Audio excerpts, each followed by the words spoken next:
World Development System. Chapter 151. One of the knights on the vanguard ship spoke, "This will be a piece of cake for us. The very huge fleet of ours is enough to create fear and intimidate them. I am sure those men are pissing in their pants after watching this big fleet of ours and are only following orders because they are afraid of their superiors." Another old knight spoke cautiously, "However, we can't underestimate them. I heard those ballistas have a range of around 350 meters and can do a lot of damage to ships.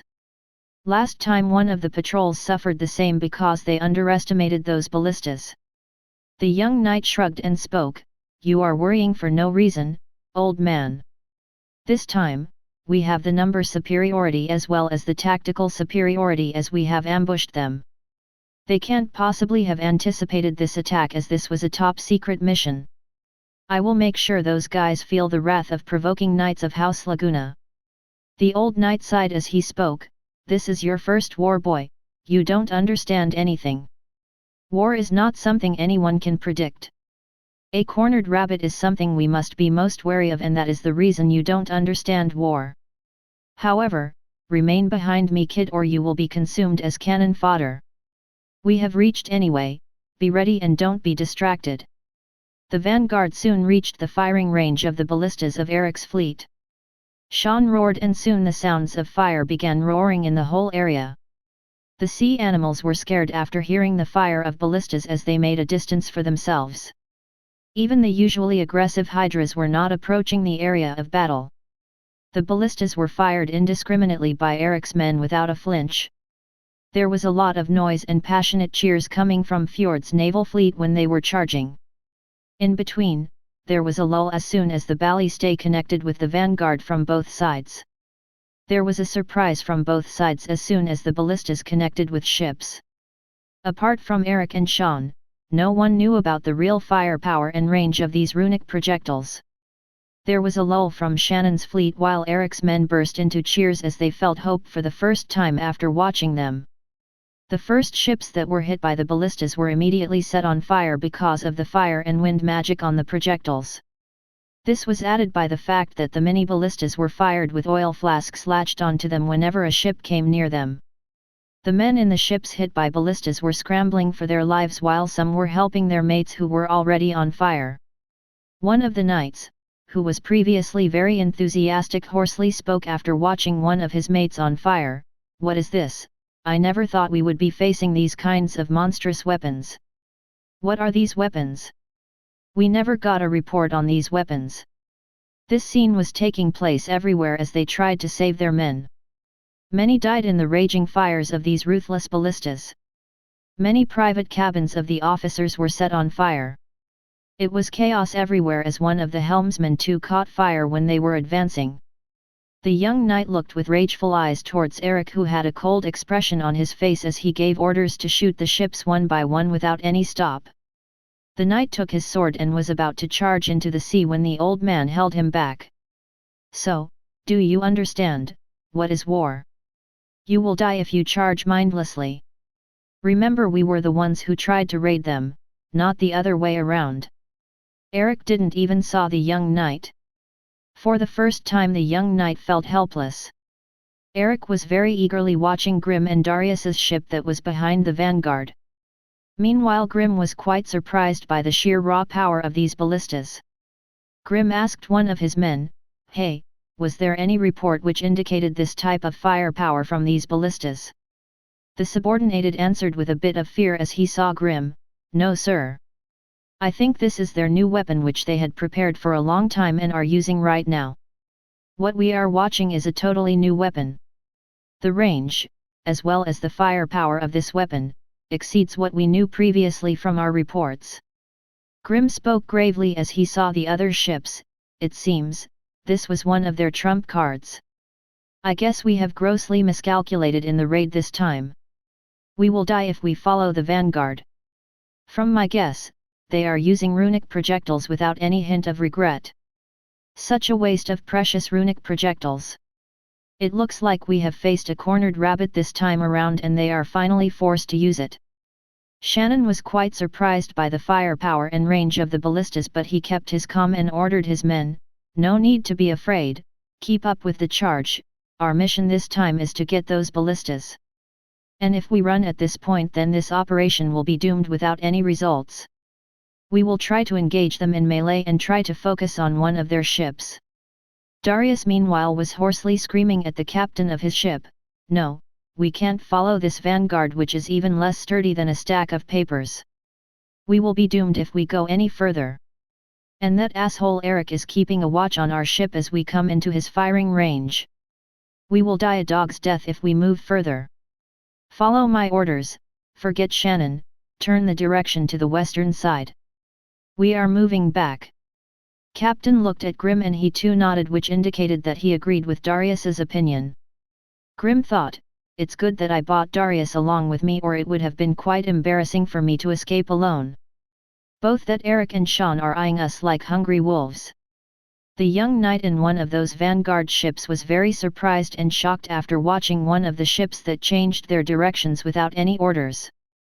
The young knight roared as he saw, "These fucking traitors!" But he was soon pulled back. The old man roared as he came in between an arrow and the young knight, "Get back, kid! You get led by your emotions very quickly." One of the arrows from Eric's ship struck the old man as he tried to save the kid. The knight spoke hoarsely as he saw the old man taking a hit for him, "Old man! Why did you do this just to save me?" Old man smiled as he spoke and remembered his past, "It's nostalgic, you reminded me of my old days when I joined the Night Order. You know I regret joining it sometimes, but I feel happy as well after watching young men like you join the Night Order. Protect yourself well in the future. I will not be there." The young knight was continuously healing the old men with light magic as he hoarsely spoke, "Don't speak bullshit, old man. I will bring you back alive from hell even if I need to. I will use all of my light magic to save you." The old man laughed a bit as he coughed and spoke, "I am already too old for this, young man. You shouldn't go chasing that ship in revenge if you can come out alive of this ordeal. That is the ship of Lord Grim and Darius. You will die a death worse than a dog if you chase them. You are a magic knight with light magic. You should use this ability well for your well-being." The young man kept his tears in check as he nodded and focused on the ship and his enemies who were firing arrows indiscriminately so that none of the arrows hit them. The old man struggled a bit, asked the young man, "I forgot to ask you your name, young man." The knight was quite surprised because the old man saved him without knowing his name. The young knight spoke with tears in his eyes, "My name is Juan." "Don't speak any more, old man. You are already bleeding a lot." The old man smiled and closed his eyes as he heard him, "I am glad." One of Juan's mates spoke as he saw that Juan was continuously healing the old man even after the old man died, so he decided to break the ice and say it to him. "Boy, that old man is dead. Leave him." Juan roared hoarsely and flicked his hand, "No.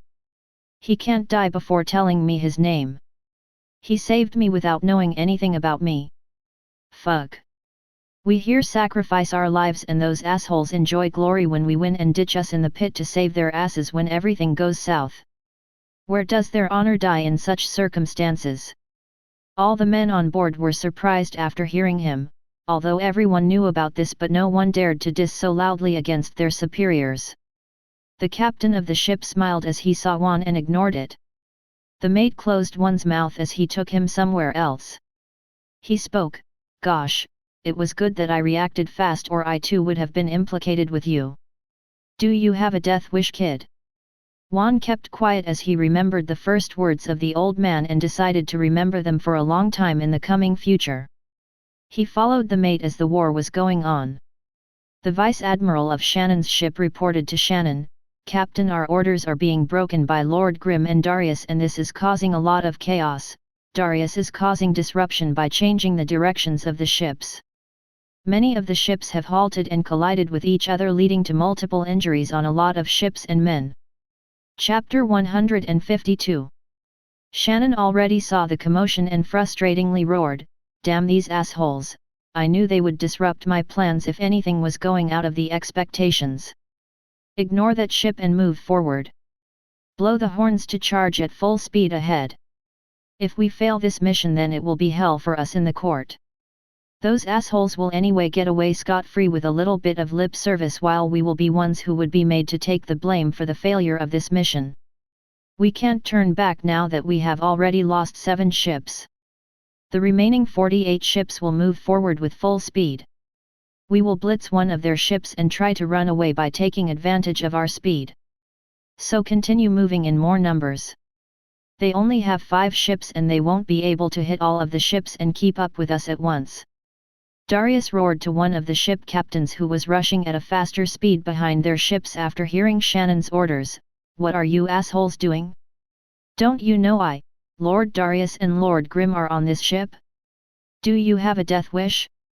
Follow us protecting this ship and I will make sure you guys aren't implicated. This operation is a failure just by looking at the firepower of those ballistas. While those mini ballistas are targeting any ships that are able to come near those ships. Every single one of men that has tried to reach them has died a gruesome death along the way. Do you guys want to suffer the same fate? Eric smiled after looking at the chaos that was happening in the enemy camp. He spoke to Sean. It looks like Admiral Shannon still doesn't have full command and control over his fleet during this operation. I thought he was a very capable admiral when it came to naval battles. Sean smiled as he understood and spoke. This time it is mainly Grimm and Darius who followed the fleet on Fjord's orders and hence the result of defying the orders. Eric smiled as he gave orders to his men using the voice enhancer, don't let any single one of them escape. We are going to strike deep fear in their bones after this assault that they would never dare to even think about attacking us. Don't let a single man leave this battlefield alive. That Duke will pay for his arrogance this time around. I will make sure even the royal family is alarmed and think twice about making a move on us after watching the lethality and results of this war. Sean reported to Eric about situations in one of the ships from their fleet. Eric, one of our ships is being isolated and is assaulted by Shannon's fleet. What do we do? It looks like they are focusing on one of the ships. From the looks, it seems they are targeting on acquiring the ballistas from our men. Eric nodded and thought, it looks like Shannon is determined and prepared to sacrifice a bit of his fleet to acquire the ballistas, a wise decision from his part. He has not been admiral of Fjord's navy for nothing. We will start by increasing the speed of our attacks. Start supporting the isolated ship, don't hold back in firing the ammunition even if they miss. We will take advantage of the chaos created by Darius and Grimm in the right wings. Stop focusing on them and begin supporting the other ship that is being focused by Shannon. Grimm's side is anyways paralyzed and we won't be facing any attacks from the right wings, so just ignore. We will be kiting them at other wings. After 2 hours of arduous battle and a lot of attrition from both sides, Shannon was only left with 27 ships while Eric was soon running out of ammunition. Water was fully hot because of the intense fire. There were no living beings in the area of battle, from small fish to big hydras.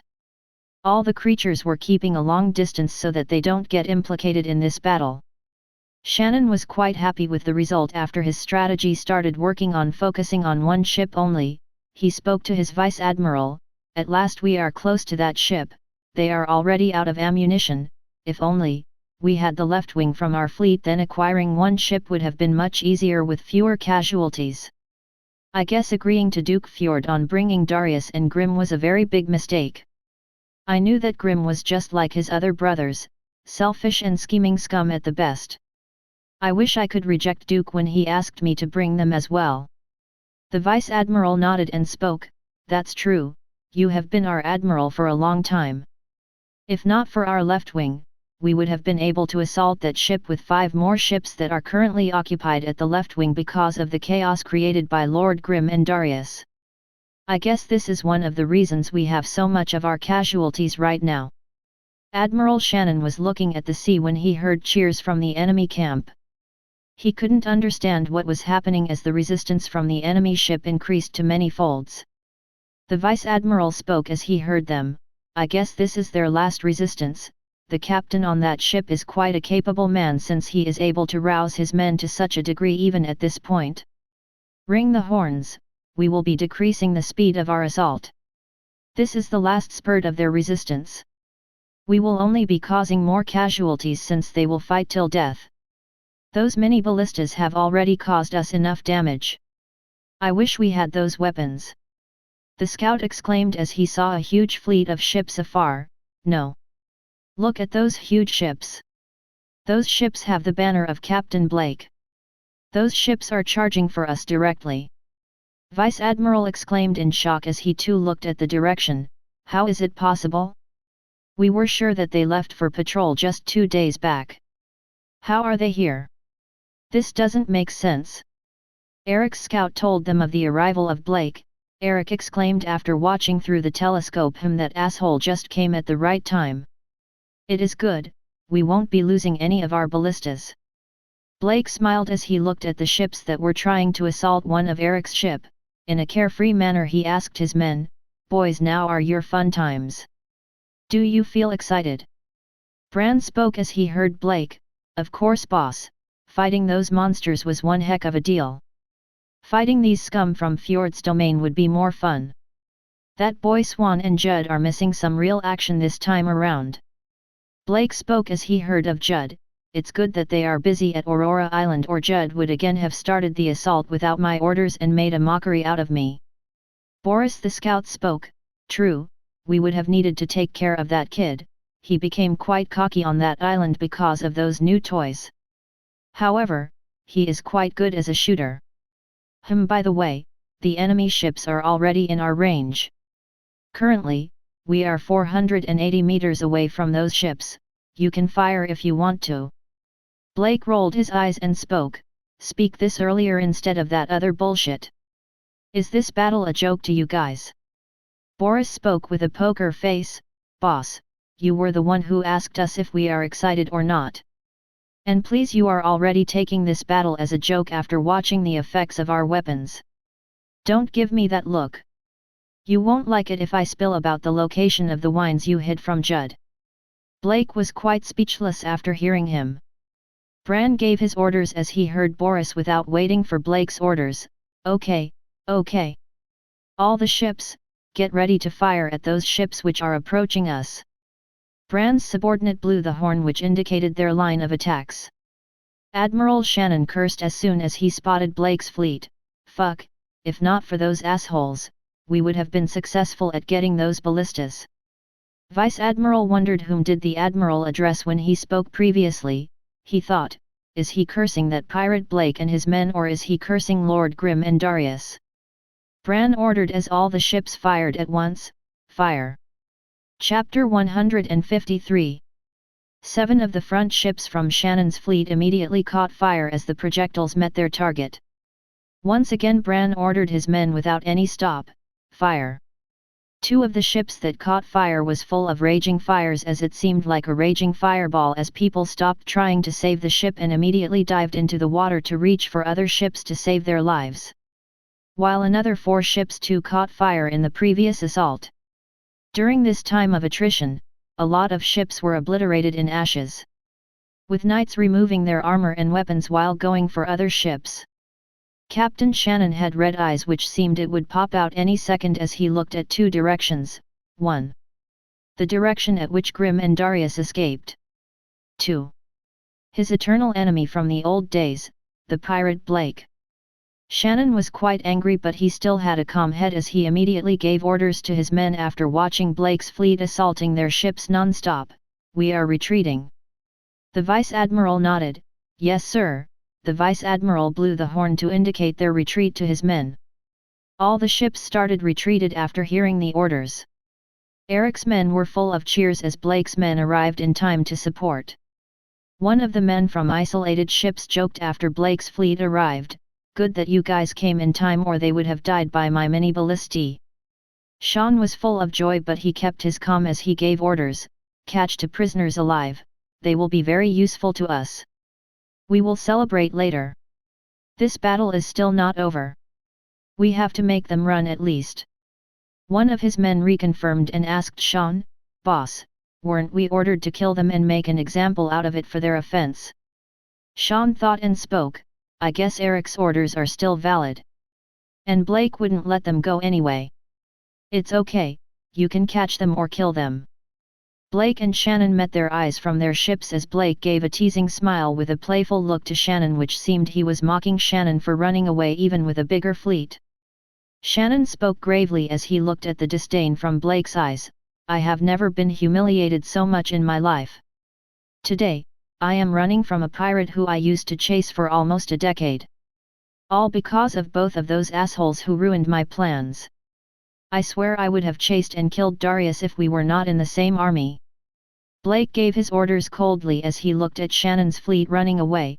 Leave none of them alive. Let them taste the same consequences when they used to hunt us like dogs.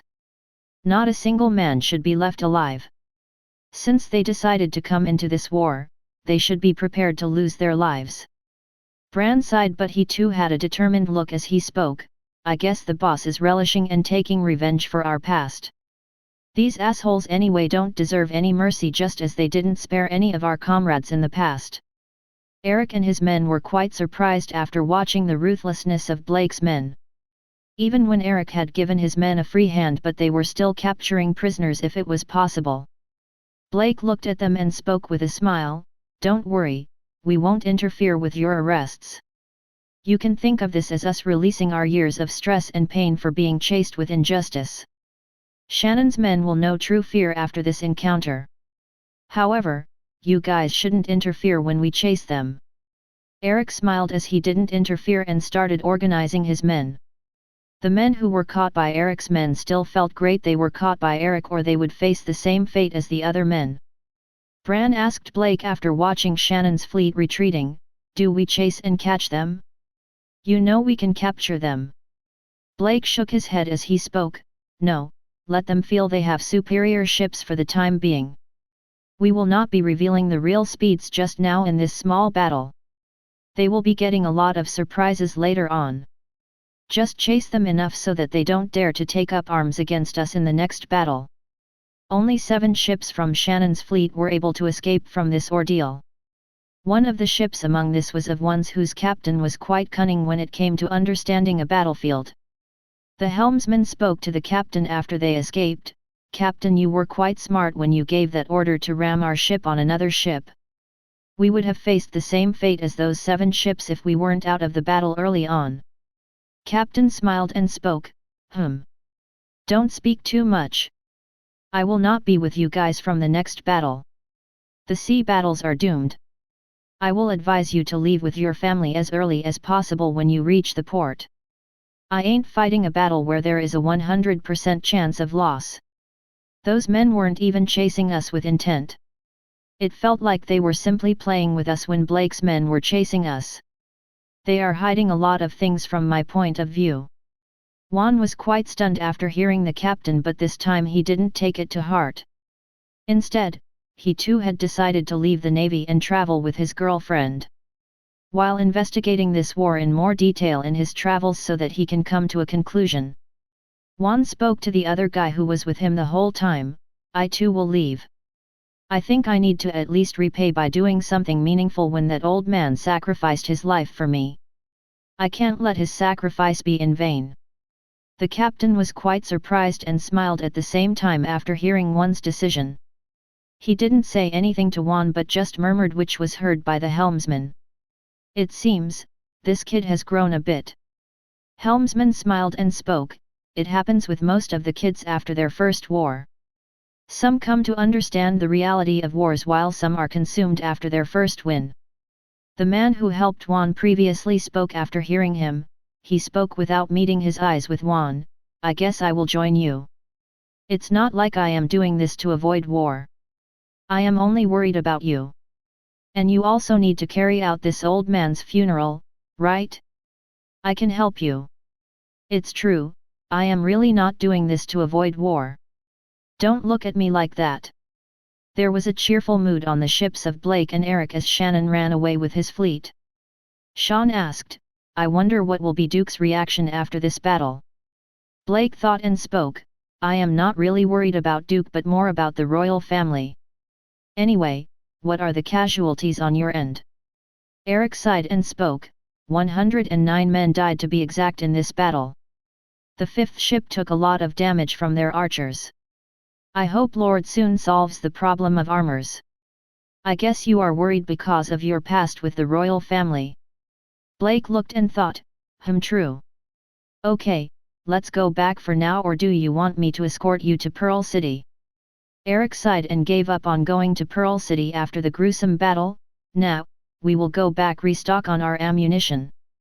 Eric looked at Sean and ordered, Sean, also inform Marquis via the letter about the attack.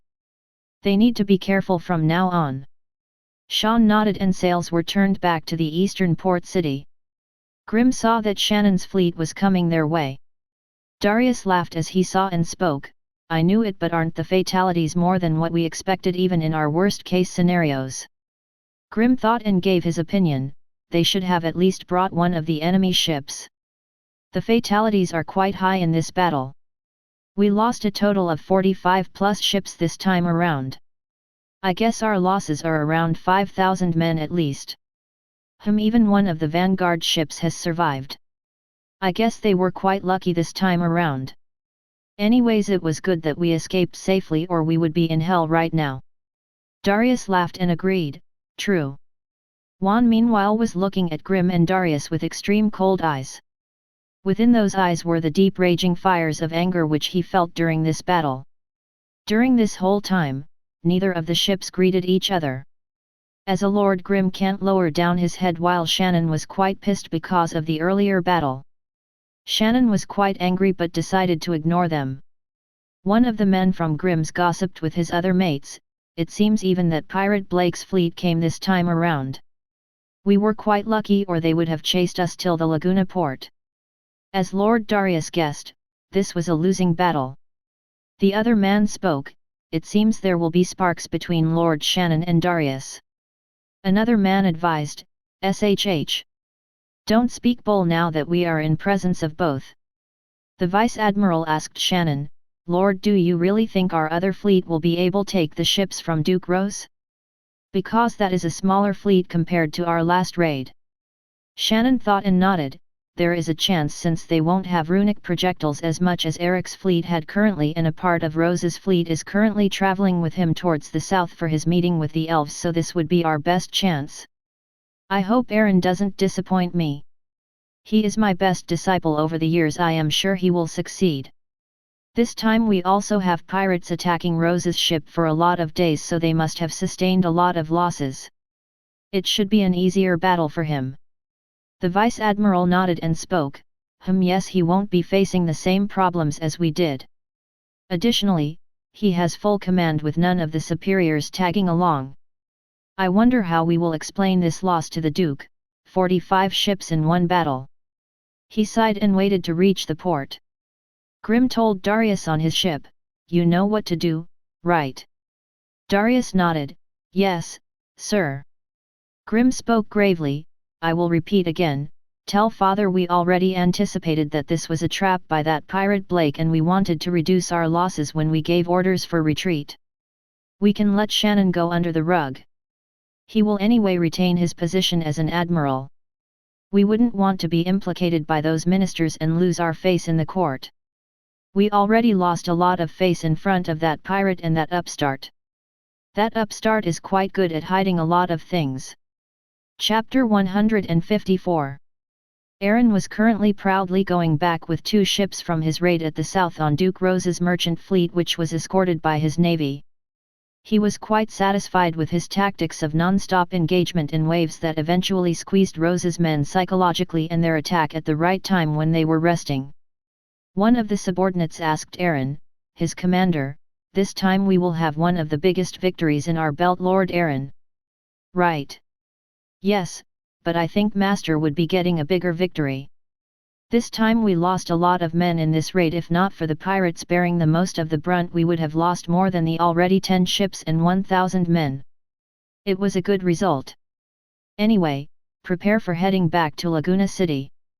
The subordinated hesitated a bit and asked, Lord, why don't we rest at port nearby and then go towards Laguna City? Men are quite exhausted with the battle this time around.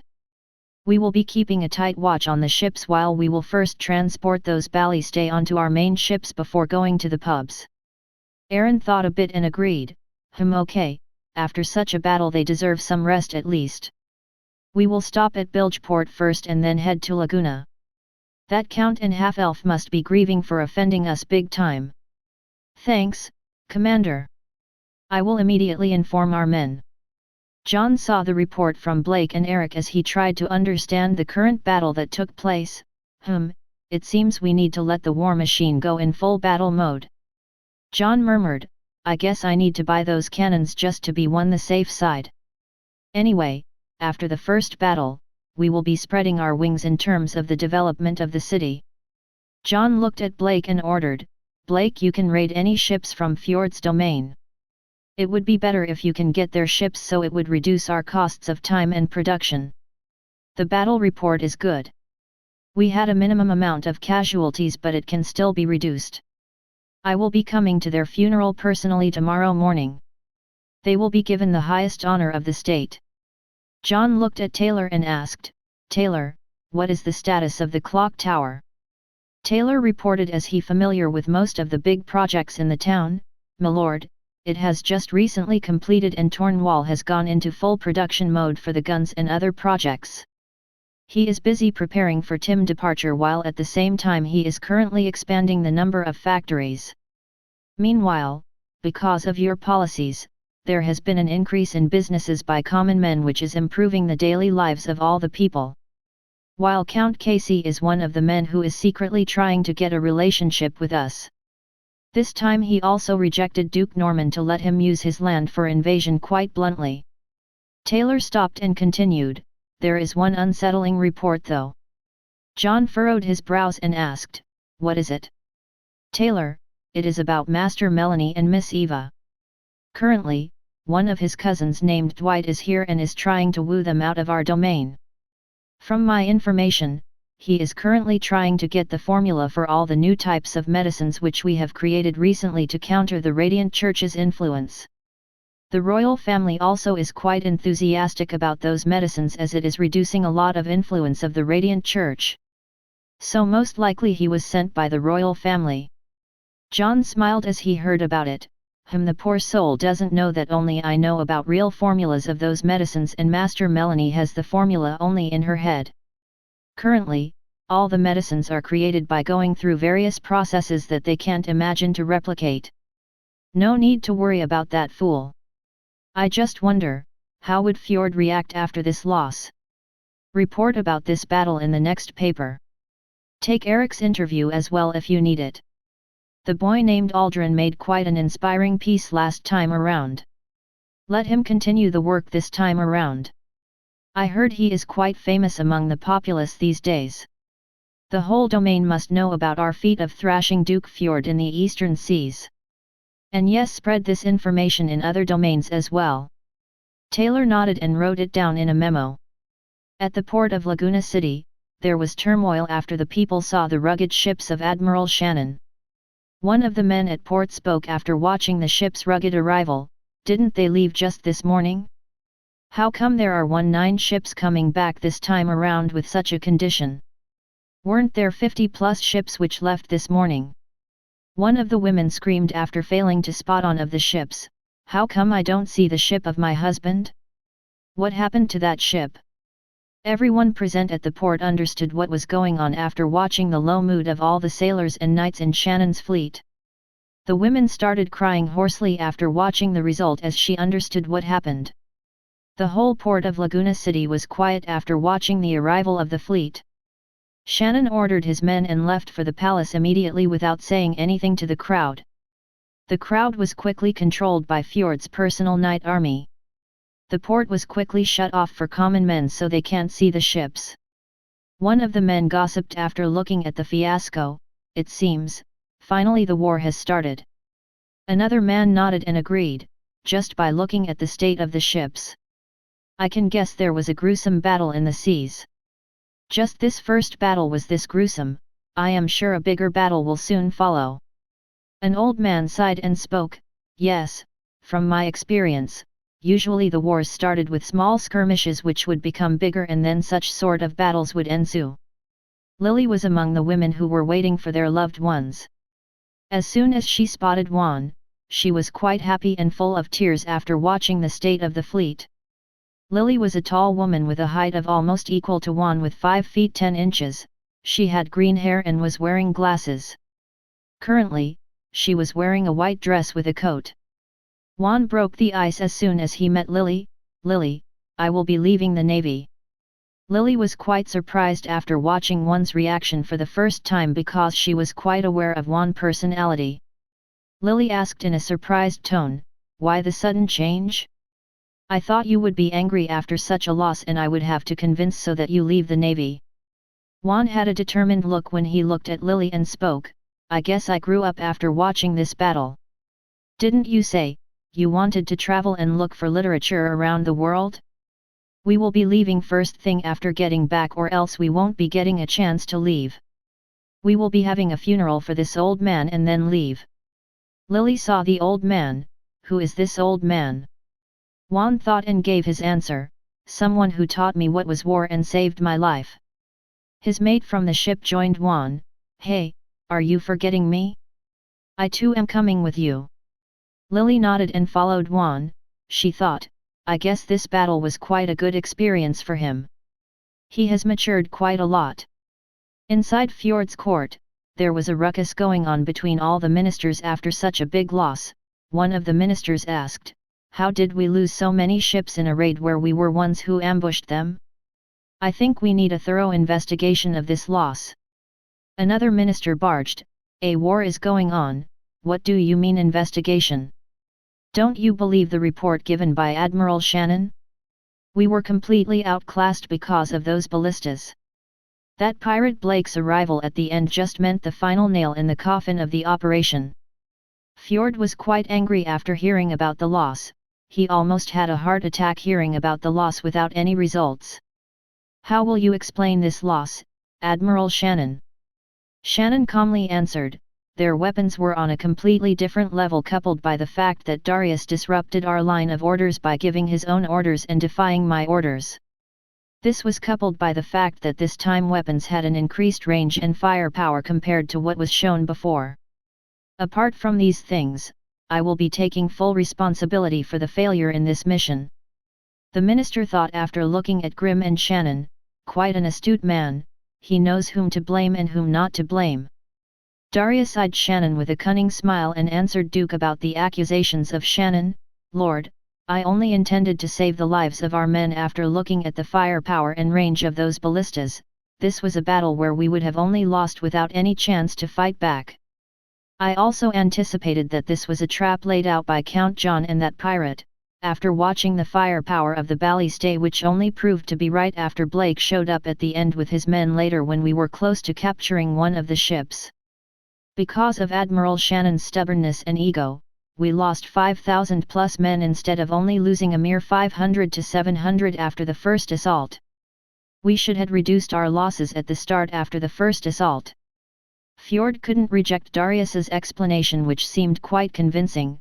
He thought, "I can't anger both of these men at such a critical junction of war. God, why did I agree with Grimm to send W.D.S in this mission? I can't be angry, I need to calm down and solve this problem." Jonas came near Fjord and advised him, "Lord, Shannon's disciple too has been dispatched to raid Rose's ships this time around. I think you should wait if you are going to give any punishment to Admiral Shannon. Currently, we are at war, so I would advise not to take any actions against Shannon. I don't think you would want any mutiny right now or it will only help Duke Rose and that upstart, while the royal family is eyeing the blueprints of our ships like hungry wolves." Fjord sighed and gave his orders, "W.D.S you will go back to the land knights and while Shannon will handle the navy with supervision from one of my men, he won't be interfering with his decisions. While both of you won't interfere with each other." Shannon furrowed his brows a bit but didn't object after hearing the orders. While W.D.S and Grimm were quite happy as they didn't get implicated because of the earlier fiasco. Fjord continued with his rant, "Fuck it, this time was quite a humiliation to us in the whole kingdom. We had never lost a war at the seas and today we are watching such a result while losing 5,000 of our men. We need those weapons at all costs or else our casualties will only rise. Do we really need to raid that eastern port? And why does it have to be that pirate Blake of all the people? Does anyone have any solutions? Everyone kept quiet when it came to those ballistas. Jonas gave a suggestion after watching everyone remaining quiet. Speaking of Admiral Blake, I think we can make a protest against that count in the royal court since he has hired a pirate wanted by the royal family. With this, we can at least make sure that he won't be getting any political protection from the royal family. Fjord nodded. Okay, we will go with your plan. Meanwhile, increase the patrols and tell the shipyard to increase the production of ships. This time I will consider selling our ships to those pirates. And also increase the recruitment of our navy. And also try to make those ballistas. Haven't you been given the sketches of those ballistas from all the angles to our craftsmen? Jonas, they are already at work. However, it is quite hard to make a prototype without any blueprints or one physical ballista. Chapter 155. At the palace in Imperial capital. One of the spies reported to King Lionheart about the latest developments as he gave a written report. "My lord, Count John has successfully delivered the machines and blueprints of the ballistae. This time it was overseen by Lord Luke himself. Here are the blueprints which I bought personally from the northern domain.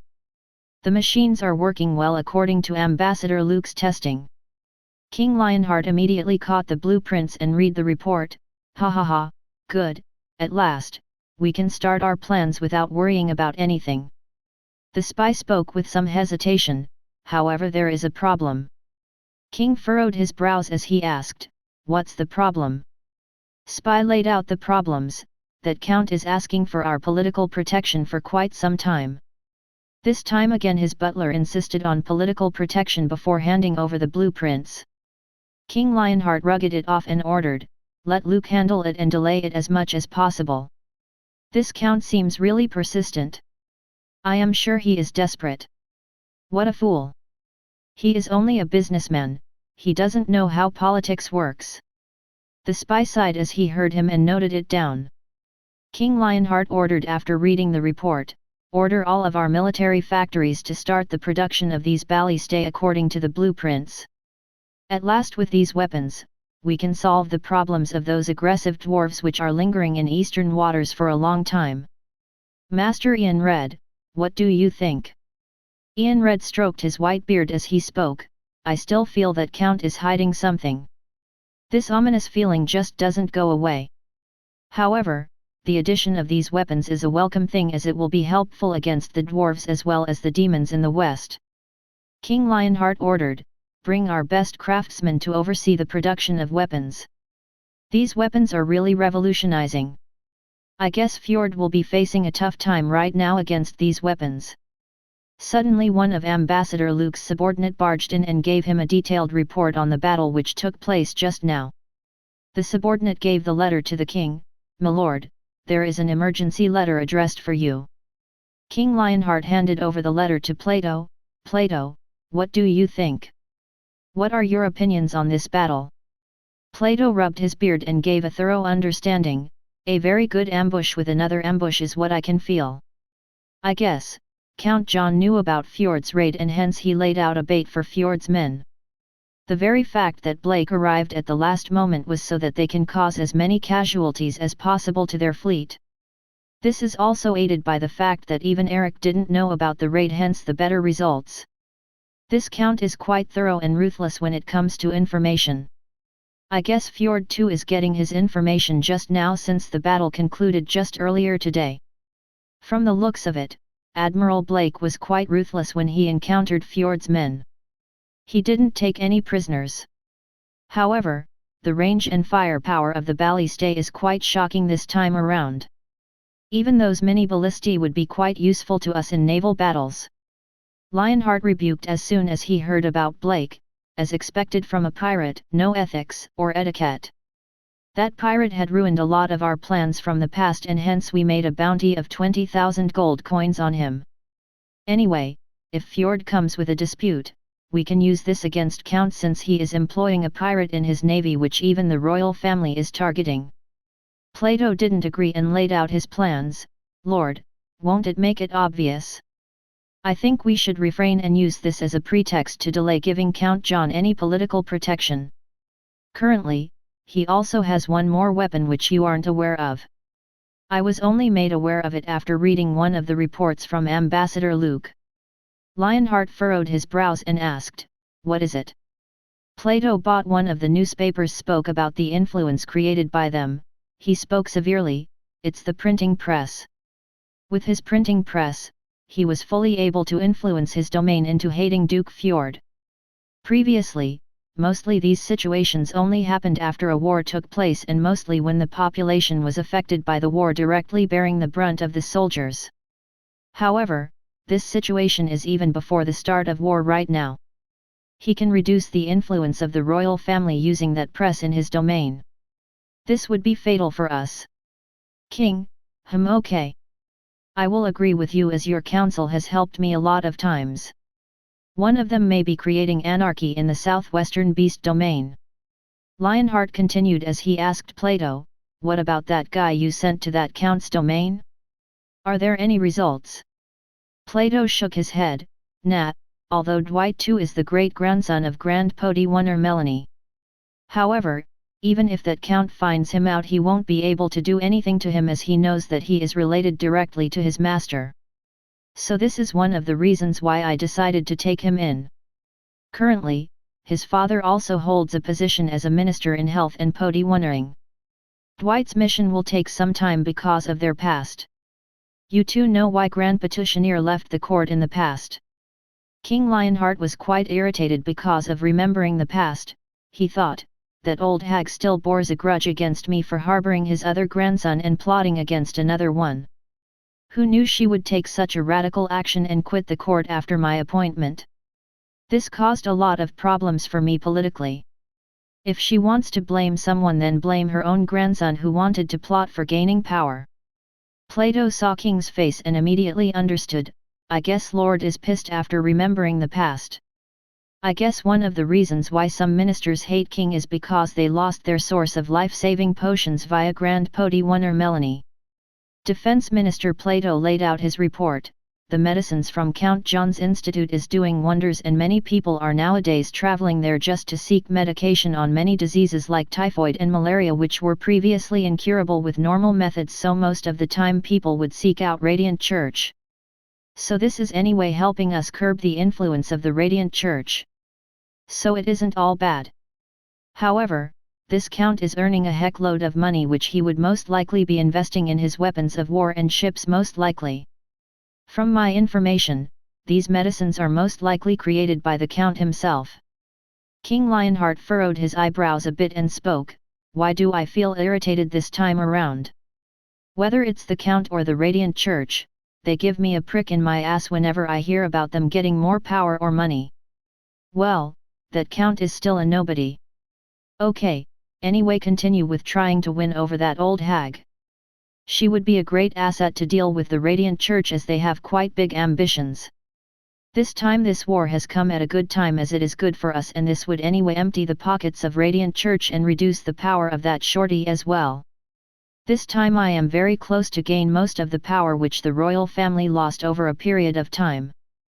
Okay, we will go with the waiting game and increase the immigration to that upstart's domain as much as possible. In the end, he will come begging in front of me when he doesn't have enough food to feed his subjects." Defense Minister Plato nodded, asked Lionheart, "There is one problem though, my lord." "Speak." Plato gave one report and asked, "Recently Prince Charlie is getting quite close to the Radiant Church. Shouldn't we be worried?" King smiled and shrugged him off, "You don't know him, he is a very cunning individual. Even more cunning than me. He will use the Radiant Church and throw them out just like used clothing. Before coming into the political world, he did quite a bit of affairs which I had to hide. I remember, he was capturing people and selling them as slaves during the war to make a lot of profit. Even here, he used a baron to do his bidding which kept his name fully clean. You remember about Black Tiger, right?" Plato remembered about Black Tiger and spoke, "Yeah, he was quite notorious. Wasn't he recently assassinated by some businessmen who bore a grudge from years ago?" King smiled and gave a meaningful look. He was working under Charlie. So you understand? Plato showed a surprised expression as he understood Charlie's connection with Black Tiger. Plato thought, so Prince Charlie was the one who started all that border slave trade. No wonder, even I wasn't able to trace back the origin of the guys doing this trade. So that was the reason why King had decided to suspend any investigations on this matter previously. I guess I missed a big player this whole time when those three princes were fighting each other. King asked, have you found any clues on the guys who assassinated Black Tiger? Yes, I think this is related to the demon house of Blucia.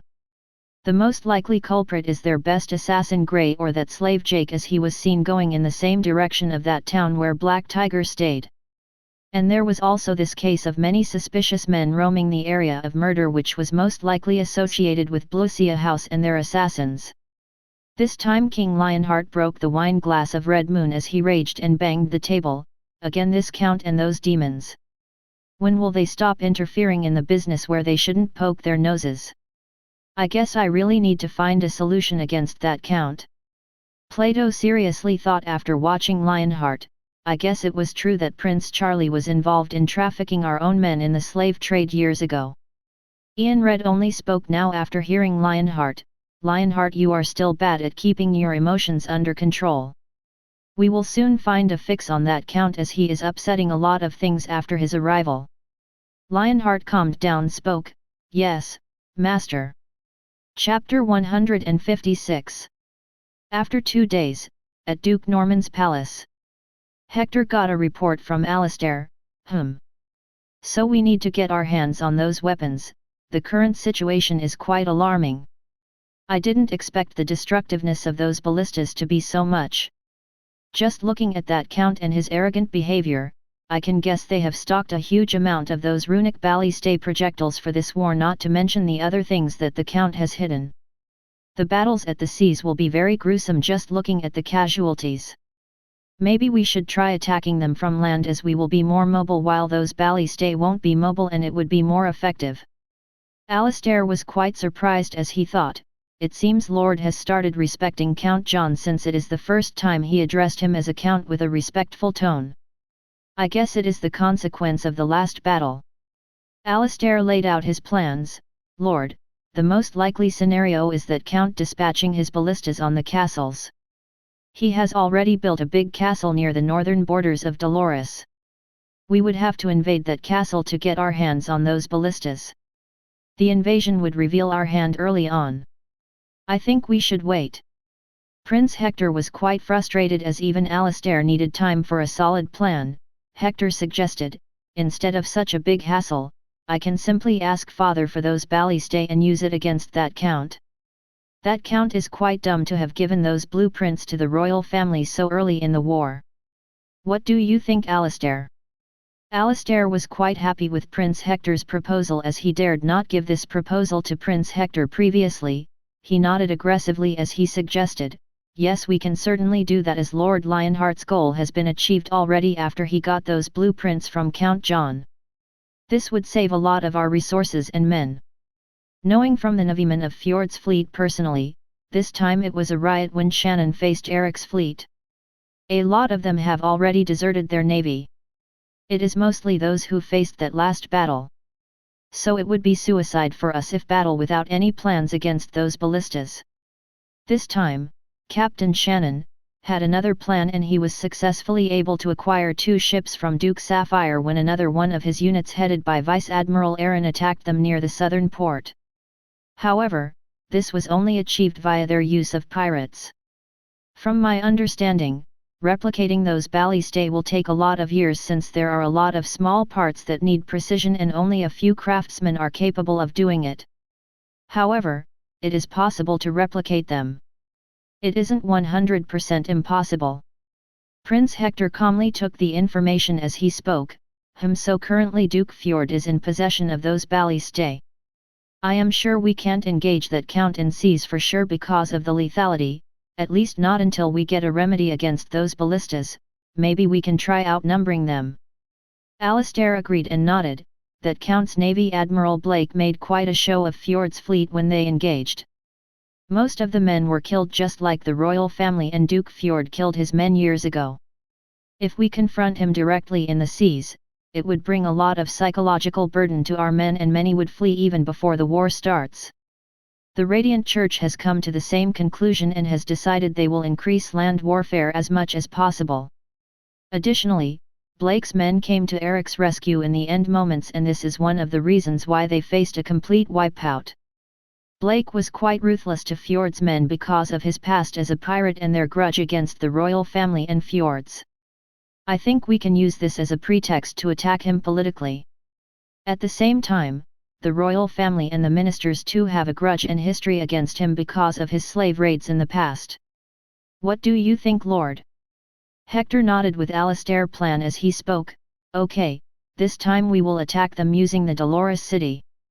It will be better for us to attack from there since it is at a high position. We will make our move when Fjord too moves to attack them from the seas so they will be occupied on both sides. During the wartime, we can stop letting them use the eastern port and they will be choked. Alistair too agreed and spoke his opinions. However, there is one problem, sir. Hector furrowed his brows irritating as he asked, what is it this time? Alistair hesitatingly spoke, that Baron would be the biggest problem to us if we intend to use his land to attack against that count because he would be one who would face the major consequences if that count doesn't die in this war. Maybe we should attack that count when the beasts in winter too start assaulting them. At that time Baron Mendez would likely agree with us. Hector frustratingly spoke, tch. Again that pussy Baron. Shrug him off this time around. You see, we can't around and let that count grow bigger day by day. He has already become one of the biggest threats in the seas right now after this battle. I am sure other big players too are watching this battle. What do you think, Duke Norman? Duke Norman had his own thoughts. I think we should go according to Alistair's idea since Radiant Church too is waiting to make a move. If we move first, we will be ones who will first bear the brunt of war. Additionally, that count is hiding a lot of things. We should wait for now. Recently I heard that he was funding sons of aristocrats who were not going to become the heir of their family. A lot of aristocrats are now worried because of this funding. Some have even exiled their children. We need to do something and that too we have to make sure when we do the operation. With more money, he is gathering more power, day to day. John thought after looking at the prices of the cannons, damn 20 million points, why are the cannons so much expensive? It's good that I started developing the city and earned 55 million points because of Ross developing Aurora City. I don't need to fuss anymore since it's wartime. The AI Sarah mocked him after hearing John, you are quite lucky that I ain't ripping you off currently after watching your pathetic state. I would have charged you much if you had tried to buy these cannon blueprints 2 days later. I also have a lot of other things for you which can come in handy. John, these armor blueprints can come in handy. I guess I will buy them for 5 million. These ship blueprints can come in handy as well since they are only worth 25 million. Let's see what else is there. Hey, aircrafts. 200 million? WTF? What are these mechas? Are they for real? Classified. Sarah spoke with a tone full of mockery. This is a premium product, host. You should be glad that I am offering you these blueprints in the first place. John irritating sighed, okay, I get it. These parachutes seem quite interesting at 5 million. Yes, maybe I should try them. They can be helpful in this war. Anyway, from now on we will start making the steam engine to increase the production of our domain to multiple folds. Okay, buy these all for 55 million points. Are you sure? Yes, confirm it. John was in his thoughts. I wonder how a fight between dragon knights and aircraft would seem like. No, I should strive for my eternal love, the mechas. Taylor knocked the door twice before he came in John's private chambers to give him an important report. My lord, Rose Institute has developed some new things which you might be interested in. Here is the monthly report. Taylor enthusiastically continued about the reports as he was excited about the new inventions. we were able to make coloring agents which can be used in a lot of industries, which includes clothes, literature, and other industries. Taylor continued with his most interesting report. Currently they were also able to make magic tools which can boost the speed of ships using water and wind magic tools. While Tornwall has also started rough work on steam engines. He understood the basics of these machines after looking at the blueprints of water-powered machines. So I don't think there would be any problems. John nodded and spoke, the water magic tools seem quite interesting. Maybe I can use them in this war to quite an effect. Okay, we will invest in water tools and those coloring chemical agents. While you won't have to worry about steam engines.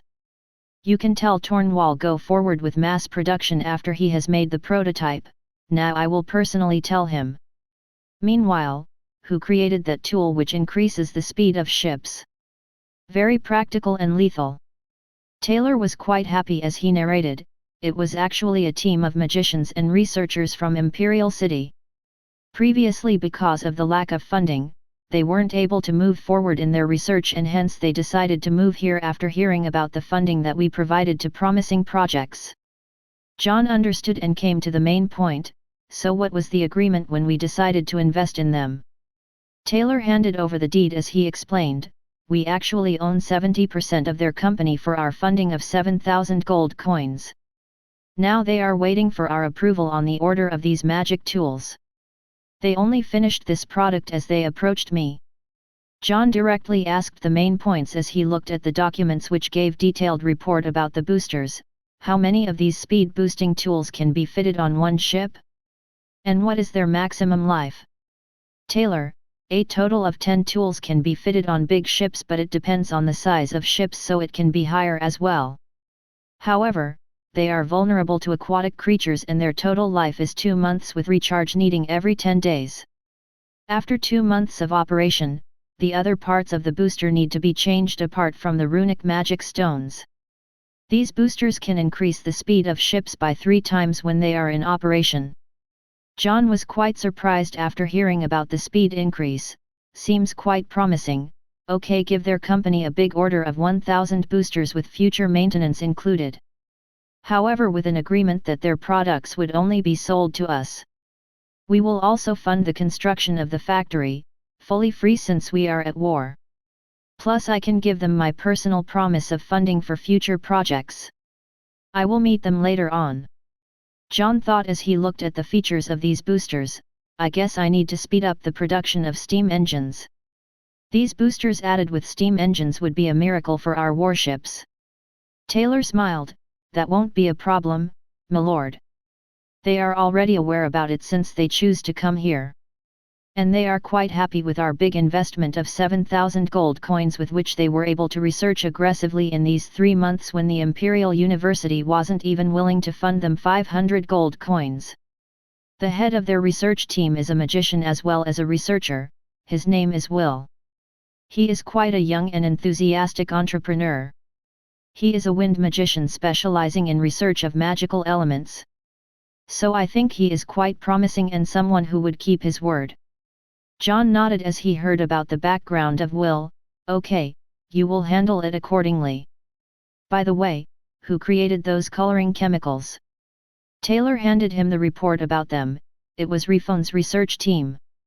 They were involved in a lot of ingredients and tried a lot of things which resulted in creating these chemicals after a lot of experimentation. Okay, I got the gist of it. Meanwhile, how are horseshoes, saddles and stirrups faring in the market? Taylor, they are quite well received by our men. Currently, the biggest order is from our land army of magic knights who frequently travel on horses. Currently, we have not released them in the common market as per the orders of J. He feels we should wait for 2 months after winter before we release them to the common populace. John nodded, okay, I won't interfere with their decisions as long as it isn't anything big. Arrange a meeting for me with Tornwall. I need to talk with him about steam engines. I don't think he is fully aware of its uses. You can leave for now. You should know how to proceed after my approvals on all the projects. Taylor nodded and left the room after he got the approvals. Of course, yes, sir. Chapter 157. Tornwall came to John's office immediately after Taylor informed him of the importance of his next meeting. Without any pleasantries, John got straight to the point. John asked Tornwall as he entered his private chambers, "Tornwall, from now on you will be focusing on the steam engine as the clock tower is complete for now.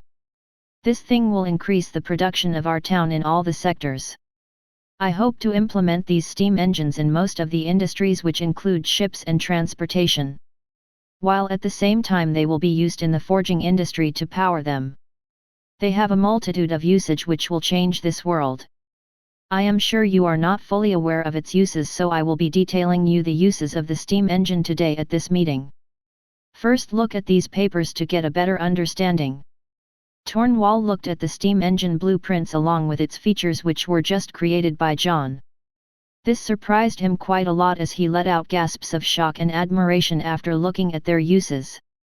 Just its use in naval warfare was astonishing to him. He thought, Lord's hands are already tied, but he still finds time to create his inventions. I guess I can never match him, however it will be quite an honor to partner him and see a new future. He replied after watching the importance of the steam engine and reading its detailed report, "Lord, from on, I will be focusing on creating this engine to the fullest. Currently, I have already made machines for the factories for creating enough guns and ballista. Meanwhile, at the same time I have trained my men to the fullest when it comes to their particular field. As for Aurora Island, Tim is perfectly trained when it comes to the production of ammunition of ballistae and guns, so there won't be a problem on his side. The only thing he lacks currently is the experience. So there won't be a problem if I focus most of my time building the steam engine and water power engines for the factories. I never thought that this steam engine will be so useful in the naval ships for our war. This particular new technology has intrigued me a lot, so I want to focus on the energy aspect." John nodded, "Good, it's good that you finished your jobs early on. You can also check with researcher Will about his boosters.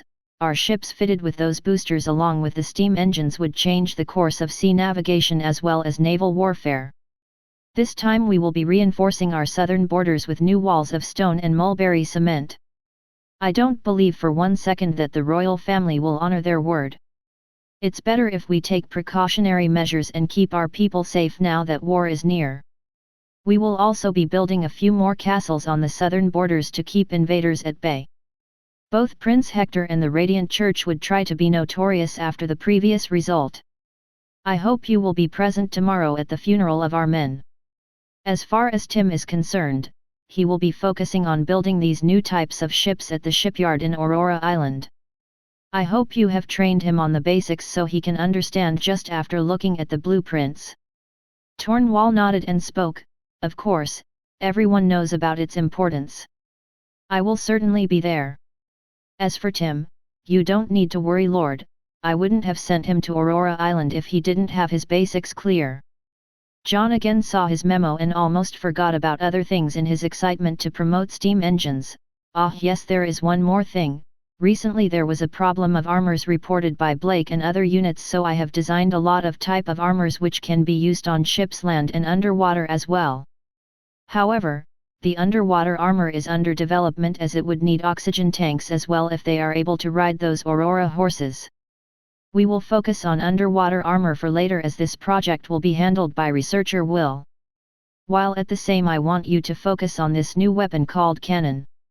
I developed it just recently.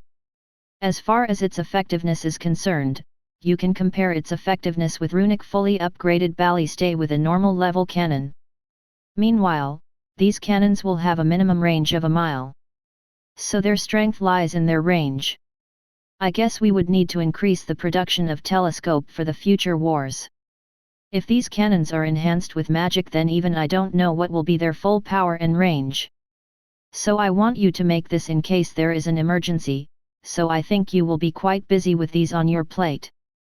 Meanwhile, these parachutes can be made by Red Beer, so I guess I will not burden you more.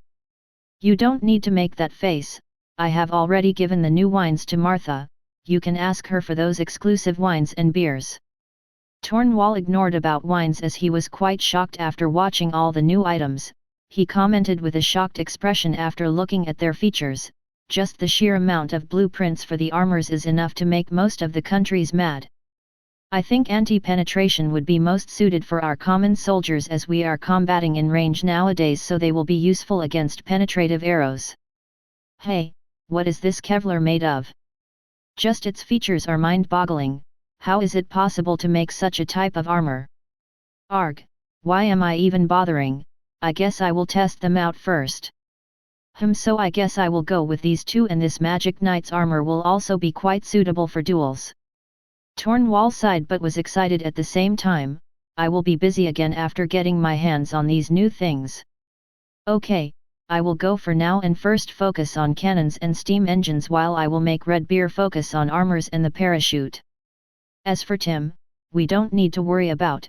I think he will be able to manage to make those ships. Tornwall only remembered about wines. He thought, ah yes, this time there is new wine as well. I guess I will again brag to Refone.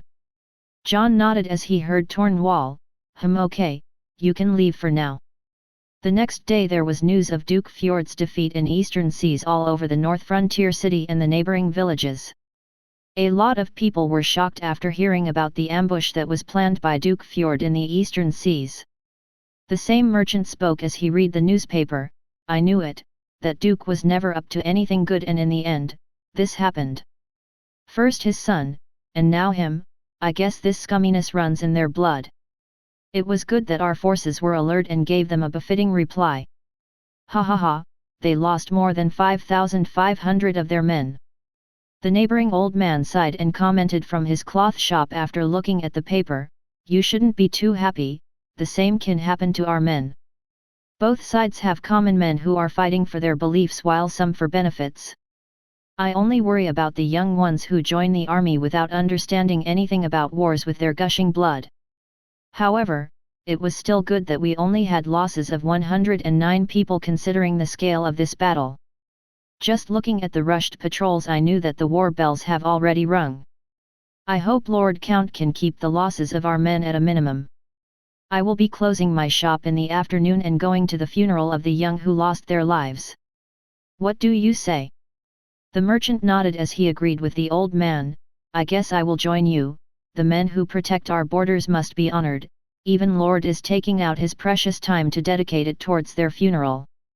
Another man spoke with a surprised look. Turn the page fast and look at the interview of Eric. He has given the detailed account of the event leading to this war. It seems Duke Fjord's son Grim and his commander of land knights, W.D.S, deserted the battlefield just after their first assault. It seems their warrior spirit only works when they are always winning. Even those unruly brats at our streets have stronger spirits than these two scums. The old man agreed and nodded. This time, Captain Eric was quite a capable commander, as he was able to detect his enemies early on and direct his men in a calm order to resist them. The first merchant spoke. No wonder those sailors at the pub were quite happy yesterday when they came after such a victory. However, they were quite good at keeping their mouths sealed. Not a single guy spoke about the events. Even that nephew of mine didn't speak a word about it. However, after this battle, I am sure about one thing, that Count John would be able to defend this town even if they face the whole fleet of Fjord or those wild animals in the north. The old man agreed. Yes, with this, I hope that now people stop doubting Count John and his capabilities when it comes to defending the North Frontier domain. Our new admiral, Blake, was the key to this battle, as he came at the right time, or we would have lost one of our ships to Fjord. The third man reminded him, Nat, there is news from Iron Rainforest that 2 of their ships were taken by Vice Admiral Eric of Fjord's army after their last raid.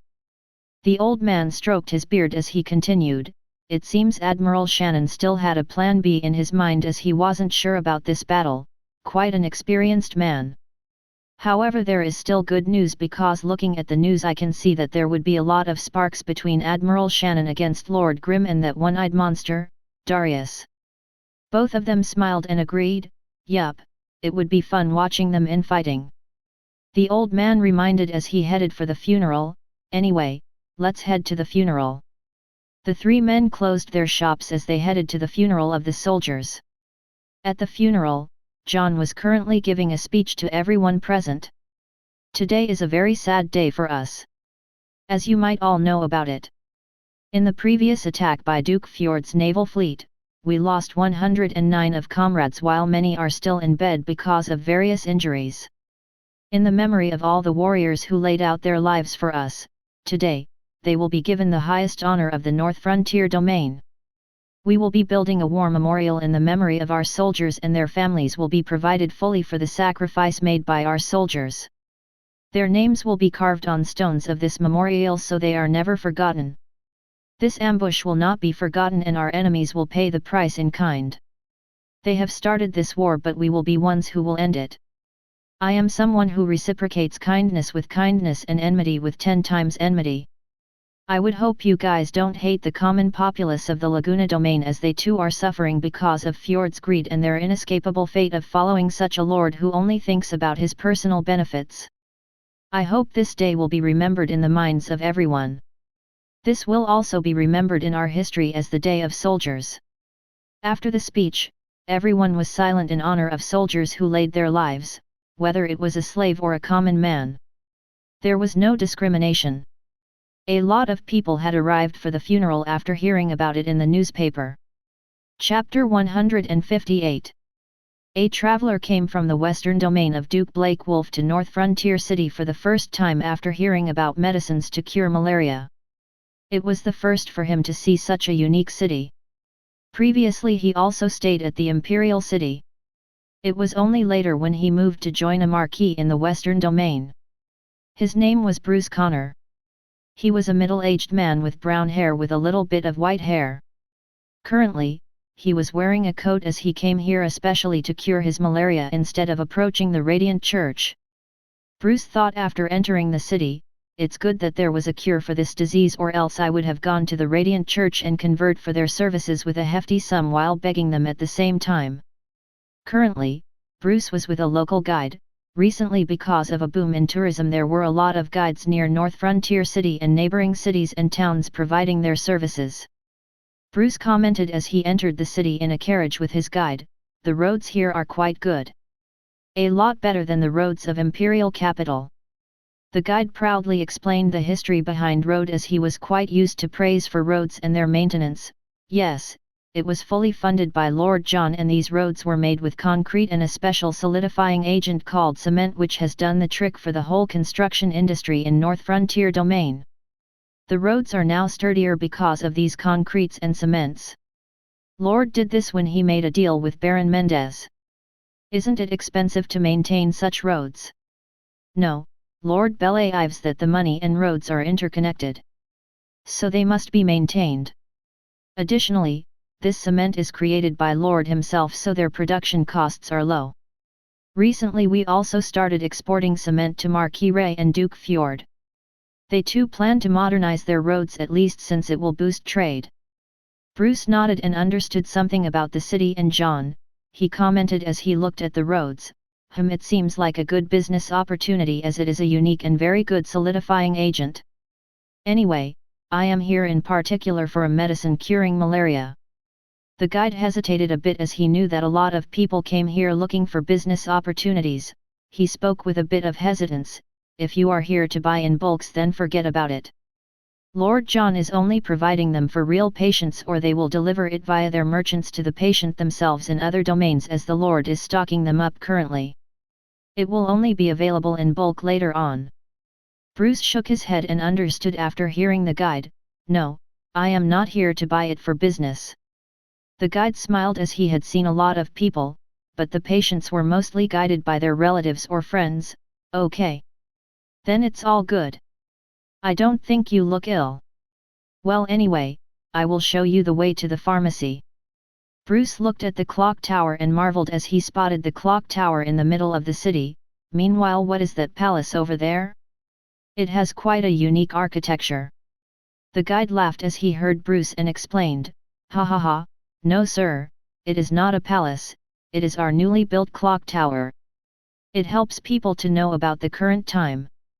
This clock is showing 10 o'clock in the morning right now.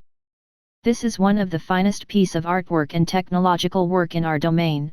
so it is a combination of both art and technology. It was actually made by the collaboration of Lord Tornwall, our chief forger, and Lord Refone, our city planner. He is also the one who approves architecture apart from Lord John. While Lord John provided the prototype of a small clock. Bruce was quite amazed as he inquired more about the clock tower. What is the significance of this tower? I am quite interested in it. And what is this time? Can it be calculated?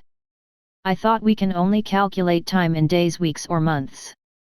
The guide explained to him the workings of the clock, which amazed him quite a lot as he was awed by it.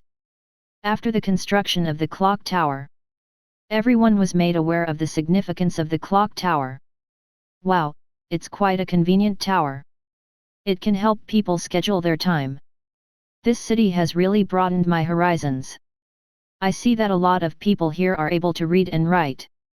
Even though I am quite a learned person and consider myself a scholar, I don't understand how did such a big change happen within our kingdom. Meanwhile, I see that a lot of people are able to ride those things called bicycles.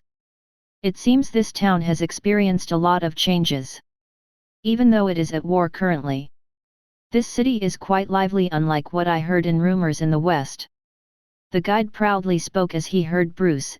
It is made possible all because of our Lord. He was the one who pushed policies for a learned populace, and hence the results. Even I am able to read and write after my training of 2 months at Rose Institute. I will be going there again after my break of 2 months. Currently, I want to focus on earning money. As for bicycles, I too have one. It has made my travel between towns a bit easier. It is the proud work of Lord John and Lord Tornwall. Currently, it is being jointly made by 3 companies. One company is owned by Paul the woodworker, and the other is of George, who used to make weapons for Lord Mendez, and the main parts are made by Lord John's bicycle manufacturers, which are currently handled by Tornwall's subordinates, who are particularly trained in making those bicycles. Bruce furrowed his eyes as he asked, "What do you mean used to? Doesn't George still make weapons for him?" The guide shook his head and spoke, "Nope, he cut his relationship with Lord Mendez before the start of the war. At the same time, his increased profits because of government tenders was quite a good thing for him. He is also someone who loves his homeland, so it would be hard for him to leave North Frontier City. This time it was quite an easy decision for him, as 70% of his profits came from the North Frontier City. As there are not a lot of forges in the city, so most of the demand is distributed between those George and Paul and other companies of Lord John. So they are expanding at an extreme pace. It is only recently that some forging companies have started after some internal and external funding, while some have started companies after pooling money." Bruce nodded as he understood that the Lord was encouraging trade. "Interesting. Anyway, take me to the pharmacy first. I guess my stay will be longer this time around, as this city is very interesting and very full of life." The guide advised him as advised in the newspapers for the medical tourists. "I would advise you to go to the hospital first, as they can give you a better evaluation and prescribe the right amount of medicine." Bruce was quite surprised and decided to have a look at the hospitals made by Count John. "Wow, a hospital! I heard there was one at Imperial City which was particularly made for nobles and state guests." Guide spoke as if it was natural, as Count John himself is a pharmacist. He had laid down a lot of policies, and many people were trained at basic medicine by other medical professionals, and hence the result. They were only recently hired by the Lord from a lot of domains. Lukov was sipping his white snow wine usually as he laughed after looking at the newspaper and the result of those ballistas' first war. He murmured and asked Duncan, "We made quite a profitable investment this time around. What do you think, Duncan?" Duncan nodded and agreed, "Indeed. Our profit on investment this time is the biggest when it comes to Count John. Those medicines themselves are enough to compensate us, as we were always sanctioned by Radiant Church, and this has eased the problem which our men usually faced. I guess the Radiant Church just hammered the last nail in the coffin when they sanctioned Count John and forced him to act personally. I heard he himself took out his time to study those diseases and invent their cures." Lukov smiled as he heard Duncan, "A genius and dangerous man indeed." "True, just like you, my lord. This time they killed 5,000 of Fjord's men in the last battle. A complete riot this time around. As I guessed, it was Admiral Blake who did the deed without even blinking an eye. Eric was the one who wanted to arrest prisoners. However, both of them didn't cross any paths as both respected each other's opinion. Lukov nodded and made an analysis. It would have created sparks if both of them weren't close and friends with knowing each other's past. Anyway, we will go with the plan. We shouldn't worry about the Radiant Church as they would be busy this time around. So we will go ahead with the plan. Duncan, yes, my lord. Charlie Elias was currently at a castle near the western borders of Elias Kingdom near the Beastman domain. He looked at the reports and spoke, "It seems we need to move as well after watching the results of the previous battle." "Well, any results on the investigation about Blackdagger's murder?" His personal knight spoke, "Yes, this assassination most likely points towards Count John or the Blucia house. They are the only ones who would most likely make this move without worrying about any political recuperations or any investigations." This was confirmed in Lord Lionheart's letter. Charlie had a serious face as he spoke, "It looks like these guys are getting dangerous to us day by day for us, especially that Count. Maybe I should accept Radiant Church's offer of allying with them in return of taking actions against that Count and getting them the printing machines. However, my only concern is Felix, who is their number one priority. I am not really worried about their schemes, to be honest." The knight showed a cunning smile as he spoke, "Lord, why not use them and dump them as we do to everyone else? Isn't it easy? Both of the parties are anyway working to achieve their own goals." Charlie shook his head, "It isn't as easy. However, you are right when it comes to benefits. I am only worried that if I ally with the Radiant Church, then Lukov will start targeting me as well. He is the only one who has given me a death scare in my whole life. Nah, maybe I will consider their offer. It is no time to be hesitant. As for the Count, release that dog." The knight reconfirmed, "Blackdagger's brother." Charlie nodded with affirmation and spoke with a smile, "Yes, let's see how far he can go and how much of a challenge he is to Count John's men. The guys who have revenge in their heads are quite dangerous." The knight nodded and left to see Blackdagger's brother, "As your order, my lord." Chapter 159. Swan was currently with Judd and team trying to find out the exact dwelling place of those Aurora horses. Judd was smoking his cigarette when they prepared to leave. He remarked as soon as the team headed in the forest, "These horses are quite a pain in the ass, always running as soon as we spot them. We need to create a trap if we ever want to capture them alive." I am sure Blake and Co are enjoying raiding the ships of Fjord and Radiant Church as if they are pirates. Swan sighed as he thought about the preparations made by North Frontier City. "True, I am missing out on the current war. Damn, I should never have mentioned these Aurora horses." Swan ended with a curse as others laughed at Swan's antics. Judd laughed as he heard Swan and gave his opinion, "You would still be escorting us here if they didn't find any horses. Do you think a kid like you would be allowed to go straight into war?"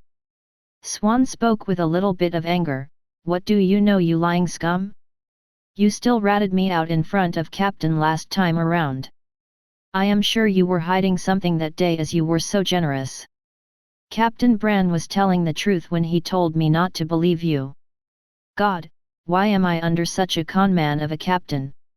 Swan looked at his mates and spoke, "As for you guys." Swan continued speaking with a smug tone as he was heading in another direction, "You guys can explore in the dark, but I still have a plan which can work out in catching those Aurora horses, unlike a certain someone. You guys can choose to follow me." Swan spoke with his eyes looking at the direction of Judd. One of the men from the team asked Swan, "What sort of plan? You are not bluffing, right?" Judd looked curiously at Swan as he asked him, "Ho, it looks like the kid has grown a pair. What do you have in store, kid? Speak up and maybe you will be rewarded." Swan continued with smug as he became the center of attention, "Good, well, the other day when I was roaming the forest, I spotted those horses eating those light blue zilch berries which we encountered only on this island. From my observations, I think it is one of their favorite fruits as I spotted them eating it quite a few times. I only noticed it when Captain Ross asked us to keep a watch on their eating habits, and so here are my observations. One of the mates only realized now and agreed with Swan, yes, at our second raid, I remember them eating the blue zilch berries. But do they really like it that much that we can tempt them? Another guy remembered his encounter with the horses and agreed. He spoke, this it is worth giving a try. Aren't we going in circles these days anyway? Judd was quite happy as he really wanted to ride those horses. It seems you really have hit the jackpot this time around, boy. You should have said about this to us earlier before Blake's fleet left. Okay, we will first gather the zilch berries, and our next plan of action would be to make an ambush for those horses. I am sure you guys are quite familiar with all the usual places Aurora horses travel to, right? Everyone responded, yes, sir. Swan murmured as he heard Judd, as if I didn't know that Blake was going to bring me in the current war. It was just so I can drag you as well. Judd coughed as he heard him and continued giving orders. We will be creating multiple ambushes for those horses at those points. This time you have saved a lot of time for us, boy. I am sure even Lord will give you the award. So maybe you will be able to participate in the next battles. Swan was surprised and bit more motivated after hearing Judd, and he joined others to gather zilch berries. After everything was said and done, the men gathered the zilch berries from the forest and started to make an ambush on one of the locations where the Aurora horses usually came to drink water. Judd ordered his men after all the preparations were made on their end. Good, now that the fences are made, you can prepare your traps to catch them as soon as they are surrounded by our trap. Make sure that this operation is a success. All of us would get an Aurora horse if we are successful. The only thing remaining is the sleeping darts, which would help us catch them off guard. Swan was quite bored after waiting for the horses for a long time. He frustratingly spoke, can't we just ambush them at other sites? Judd alerted Swan as he sensed the arrival of horses. SHH, they are already here, you can nag later on. Everyone was alert after Judd's call and focused on catching the horses. Judd and others were quite far away from their place of ambush as they viewed the horses with their telescopes, which were recently transported. After 2 hours, the flock of 50 Aurora horses finally came into their sight. The horses were quite sensitive to sound with the environment of Aurora Island. After failing to detect anything after observing for 5 minutes, the horses finally made their move on the zilch berries that were lying under a zilch berry tree. As soon as they moved near the zilch berry tree, Judd and the team moved forward to start their operation and catch the horses. Swan roared as soon as the Aurora horses were surrounded, finally. Come, let's catch them, don't let a single one of these horses escape. Use those sleeping dart carefully and not waste them. Judd ordered his men as soon as the horses were within their range to shoot them down with the darts. Quick, prepare your traps to catch them. I don't want to lose any of the horses we have captured this time around, and be on your guards as they dangerous with water magic. One of the men spoke after coming near horses. Beautiful, these horses seem more majestic and beautiful from nearby. Judd roared hysterically as he spotted something amiss and warned his men, when then fell on the ground. Damn, these horses are quite cunning, they are using water magic to muddy the ground and run away. Fast, we need to catch them fast. No wonder, these horses were able to survive on this island. I need to catch that leader first, he is the culprit who is ordering all the horses around. Swan was quite surprised as he saw them working together. Wow, these horses are quite intelligent compared to other animals. Well, they would still be captured by that tyrant today. Maybe I too should try to tame one of the more powerful horses later on when we arrive at the base. One of the men awed after watching the Aurora horses. These horses have quite nice furs. I guess they will make for a perfect partner if we are able to tame them.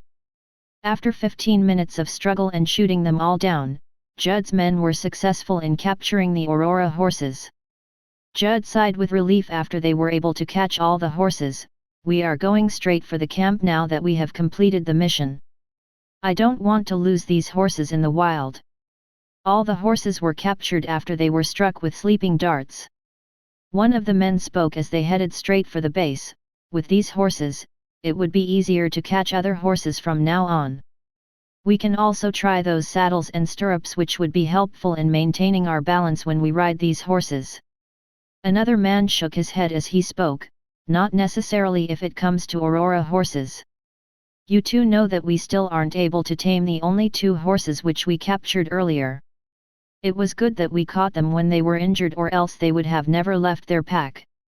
However, with a big pack of 40, it would still easier to tame at least one of them.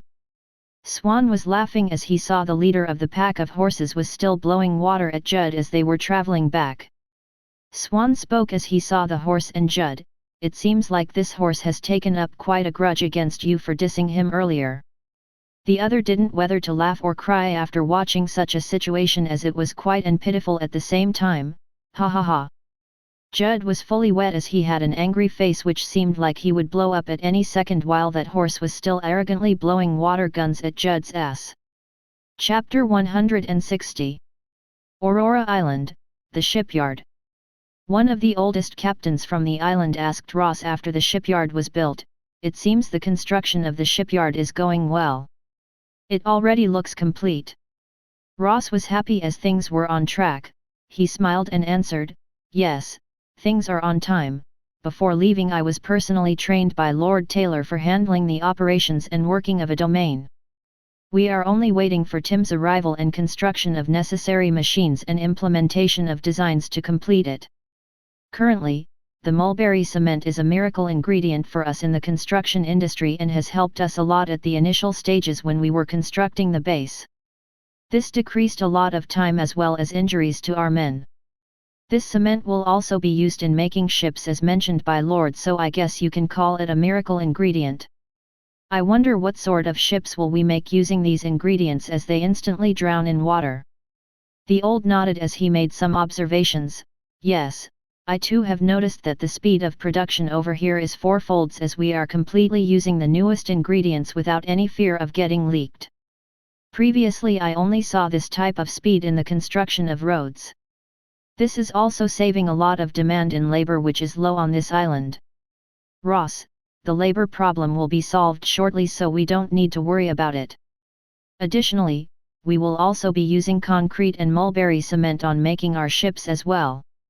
Lord has an idea for making new types of ships which will be made with metal. I wonder what sort of ships will we make this time around using these ingredients, as the concrete instantly drowns in water. Old had another doubt which he wanted to clear. I see that there was a lot of construction, but we were also focusing a lot on agriculture on this island. It seems Lord is quite cautious this time around. What do you think? Ross smiled as he too knew the purpose. Well, it was expected as this is a big island. Equal to 4/10 of a duchy, fully unexplored. Additionally, we have just finished the construction of the port, so you can understand that we will be focusing on other things, and there are the elves who would be coming in quite a few days, so we have to maximize the usage of land this time around. We can't be caught unprepared by our enemies. The old man sighed as he spoke. I guess this can be understood. Are those guys out yet again looking for those new horses? Ross nodded. Yes, they are looking for those Aurora horses quite a few days. I wonder how long would it take to capture them? It would be very useful to us in our current situation. The old man noticed the group and spoke. It looks like they are already here. I guess they are early today. After they came, all the men on the base were quite excited looking at Aurora horses. One of the exclaimed after watching them, "Whoa, they actually managed to catch such a big batch of Aurora horses. What is going on?" One of the men handling the stables spoke.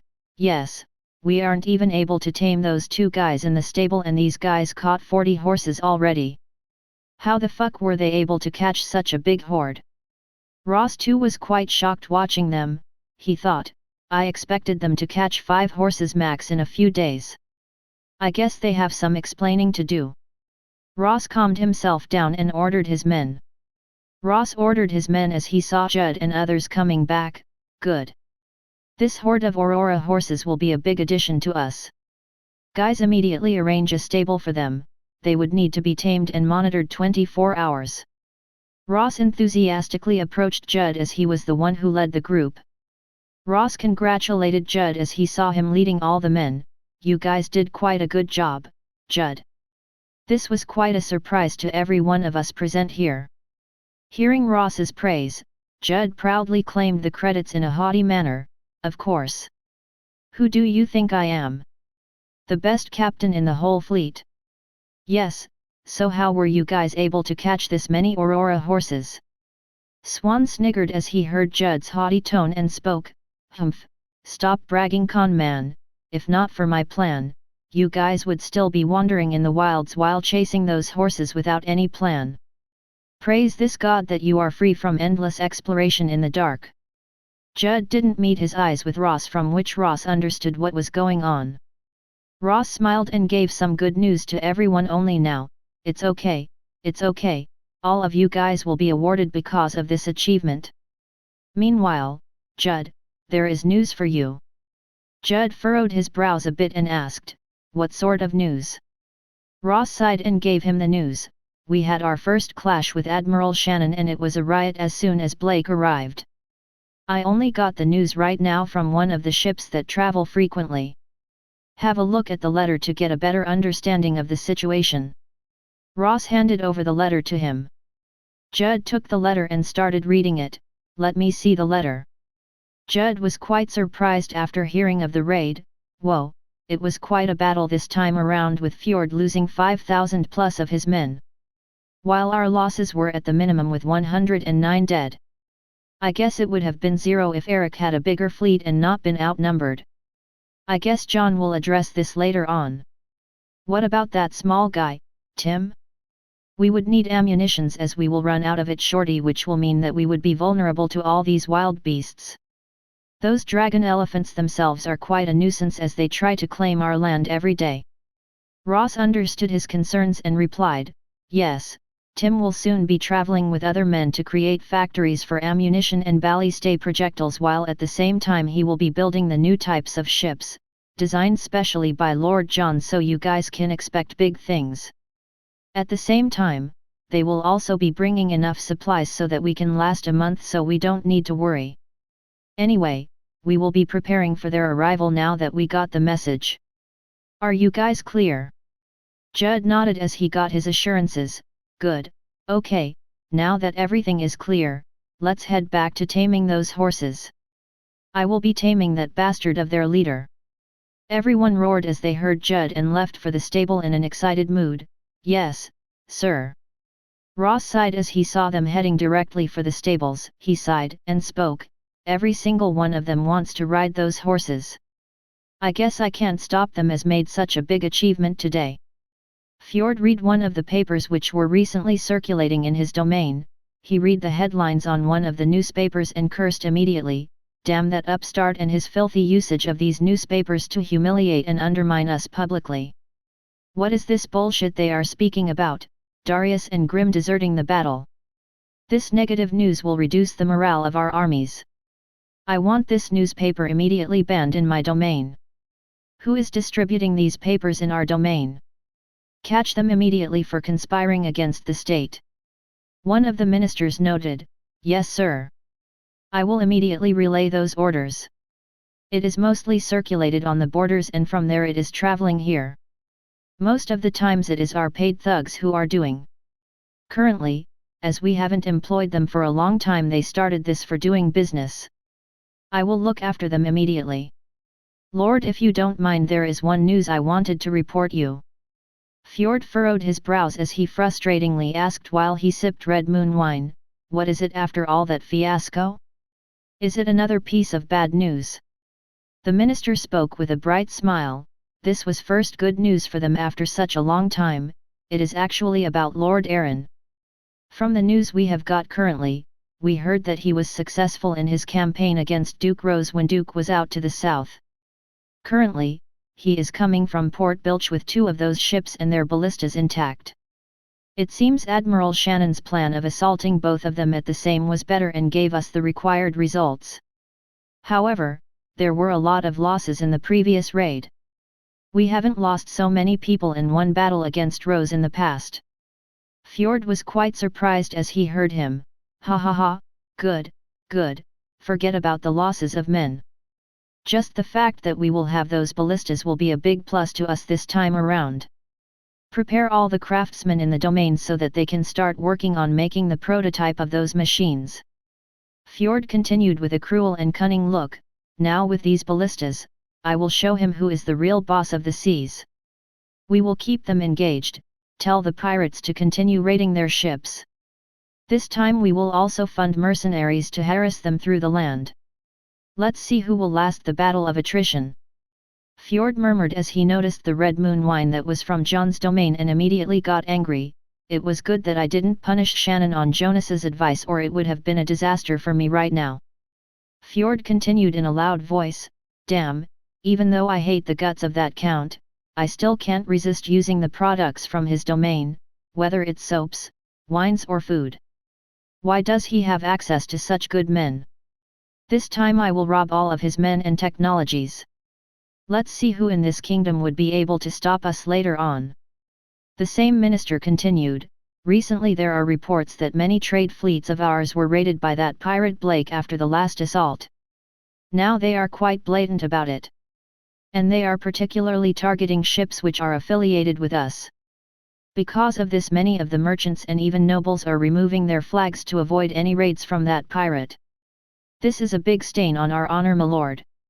Our people are losing faith in our ability to protect us. Fjord nodded as he knew about the incidents. I understand your concerns. Tell them that they won't need to wait for long, as we already got our hands on those ballistas, so it would be possible to make prototypes and counter them in their own game. So only a little bit more time is needed. Fjord murmured, this time I will sure this will be an end of you, upstart. Your very own weapon will be used to kill you.